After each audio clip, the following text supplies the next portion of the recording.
크로스핏 3개월차 후기를 말씀드리려고 해요. 데드리프트의 경우에는 이 등을 잡아주는 게 중요해요.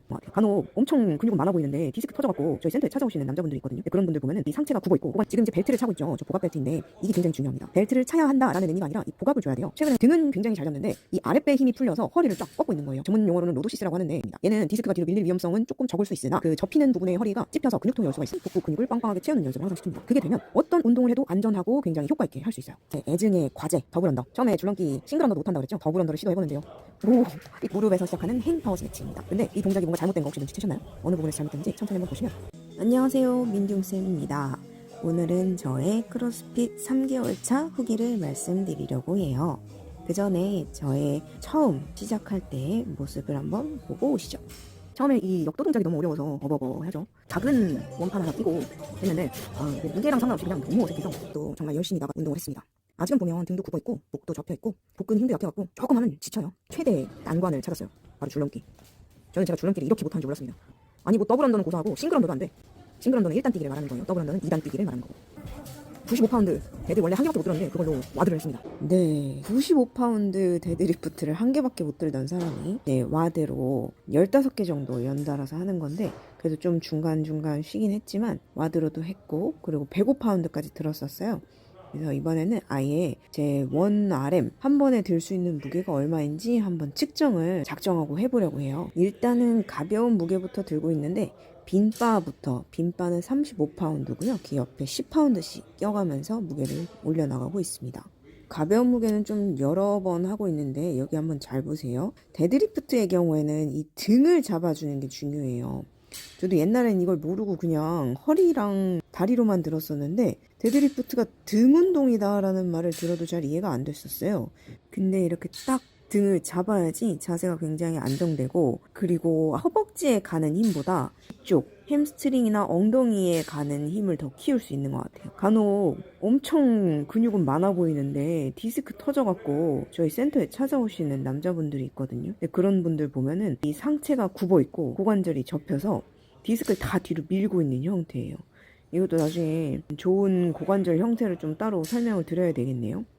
설명을 드리다 보니 어느새 100파운드까지 올라왔습니다. 아직은 무게가 그렇게 무겁지 않아서 횟수를 좀 많이 가져가고 있어요. 가능하면 한 8번 정도. 햄스트링이 다치지 않도록 몸을 충분히 풀어주고 있고요. 지금 이제 벨트를 차고 있죠. 저 복압 벨트인데 이게 굉장히 중요합니다. 벨트를 차야 한다라는 의미가 아니라 이 복압을 줘야 돼요. 최근에 저를 찾아오신 분 중 한 분이 헬스장에서 맨날 데드리프트를 뭐 70kg, 80kg를 하신다 그러더라고요. 근데 허리가 아파서 저를 찾아오셨어요. 그분이 몸을 쓰는 형태를 보면 등은 굉장히 잘 잡는데 이 아랫배에 힘이 풀려서 허리를 쫙 꺾고 있는 거예요. 전문 용어로는 로도시스라고 하는데 서 있을 때는 그렇게 안 서 있더라도 힘을 쓸 때 허리를 앞으로 쭉 내미는 형태가 되면 그것도 로도시스입니다. 얘는 디스크가 뒤로 밀릴 위험성은 조금 적을 수 있으나 그 접히는 부분의 허리가 찝혀서 근육통이 올 수가 있어요. 그렇기 때문에 이 복압을 잡아서 아랫배를 빡 당기고 뒤쪽에 허리를 빵빵하게 채워줘야 됩니다. 저도 그래서 회원들 복부 운동 시킬 때 뒤쪽 허리 부분에 있는 복부 근육을 빵빵하게 채우는 연습을 항상 시킵니다. 그게 되면 어떤 운동을 해도 안전하고 굉장히 효과 있게 할 수 있어요. 드디어 제가 처음 시도하는 무게입니다. 사실 개인 기록인 105파운드를 넘은 지 한참 됐어요. 처음으로 다 해보는 무게이기 때문에 쉽지 않았고 마지막 거의 시도가 될 것 같죠? 와, 이 한 번 드는 게 정말 힘들더라고요. 제 최고 기록은 현재 61kg. 크로스핏 시작한 지 3개월 차에 61kg 개인 기록을 세웠습니다.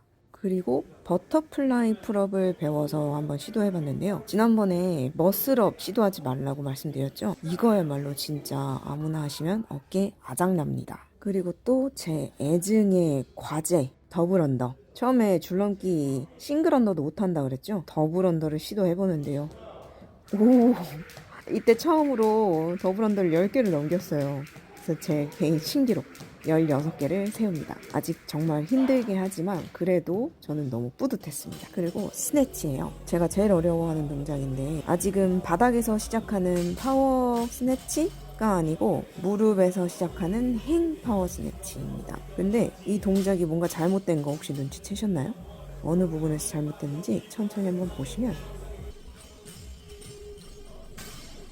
혹시 찾으셨나요? 제가 이 바벨을 들어 올리는 순간이 허벅지 중간이에요. 네, 그러면 안 되고 이따 뒤에서 보여드릴게요. 그리고 이 로잉에서도 엄청난 진전이 있었어요. 보통 이 로잉을 탈 때 시간당 뭐 한 600에서 700, 많이 찍혀야 한 800 이렇게 찍혔었거든요. 근데 요즘은 당기면 거의 1000 가까이 나오더라고요. 못 나와도 900은 넘기는 것 같아요. 로잉이 가장 힘든 종목이었는데 그것도 좀 익숙해진 것 같고요. 그리고 이 버피는 저는 처음부터 별로 어려워하지 않았어요. 이게 여자들이 왜 싫어하냐면 상체 힘이 없어서 그렇습니다. 푸시업 자체가 안 되니까 이게 들어 올리는 게 힘든 거예요. 그래서 일단 여자분들은 상체 힘을 길러 놓으면 뭐든지 다 좋아져요. 그리고 이거는 아까 이렇게 하시면 안 된다고 보여드렸던 스네치. 어떻게 바뀌냐? 이것도 사실은 잘하는 동작은 아니긴 한데 아까보다는 나아졌어요. 자, 칠 때 허벅지가 아니고 어디서 치느냐? 보시면 무릎에서 천천히 올라오고 치골 위쪽에서 배로 쳐줍니다. 그립을 조금 더 넓게 잡아야 할 것 같긴 한데 저는 지금 팔이 쫙 펴져서 올라가죠. 그게 오류이긴 하나 치는 위치 자체는 좋아졌어요. 어떤가요, 여러분? 3개월 전이랑 저를 비교해서 많이 바뀐 것 같죠? 제 스스로는 이 마음가짐이나 몸 상태가 정말 많이 바뀌었다고 생각을 하고 있어요. 그동안 쉬면서 몸이 정말 체력이 쓰레기가 되었는데 이제 운동을 수행할 수 있을 정도로 상태가 좋아졌고 이렇게 핸드스탠드를 연습을 하고 있습니다. 지난번에 제 이야기를 좀 들려드리기로 했었죠. 녹음을 해놨습니다만 배경 영상도 마음에 안 들고 제 얘기를 어떻게 하면 재밌게 전달할 수 있을까 좀 고민되는 마음에 아직은 업로드를 못했어요. 앞으로 더 재밌는 얘기랑 운동 정보 가지고 올 테니까 제 성장하는 모습이 궁금하시다 하시면 꼭 구독, 좋아요 부탁드릴게요.